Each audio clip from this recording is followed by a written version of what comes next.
what I would say is it's going to be different for everybody, but I'll give you a few principles, okay? Number one, it should be done daily.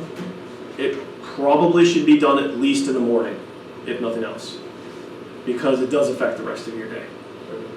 It should be something that you can commit to do no matter what, right?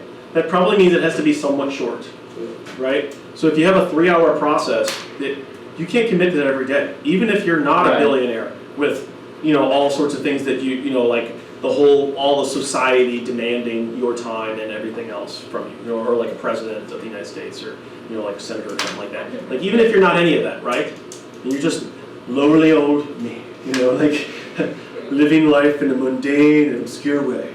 It's like sometimes life gets busy, even if you don't have 6 kids like me, and they interrupt your life, you know what I'm saying? Like all that stuff, right? Like at the end of the day, you have to figure out a way that, just like I said, I am never going to get a week. And that you say, I am never, like my life's too important to me.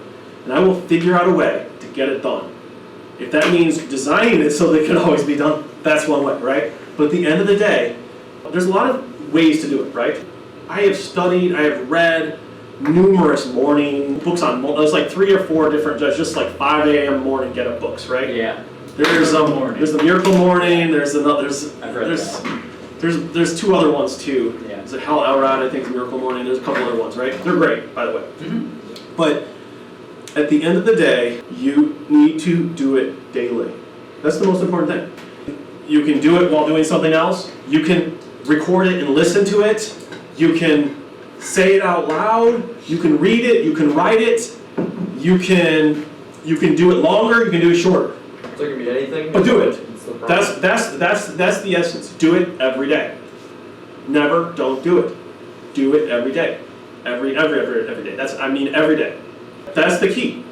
Because repetition. You ever heard of conditioning, neurological conditioning, right? It's just this pattern, and you wear it down, right?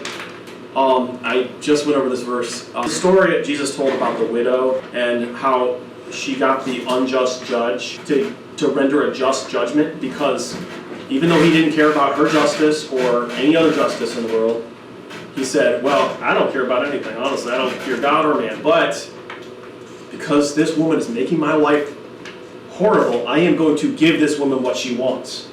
And he uses the argument from the lesser to the greater. He says, well, if that just judge doesn't care about anybody or anything, or God himself, and God loves you, how much more should you have a kind of persistent relationship with him where you continue to bring up your needs, right?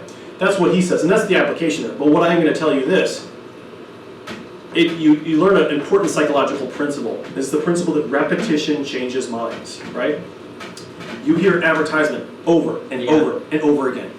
And I guarantee you might think you're a free thinker, but you have feelings and ideas about all sorts of brands that are like drummed into you. The songs, the pictures, the images, what's quality, what's not, all of it. You are a programmed robot for all intents and purposes. You are not a free human.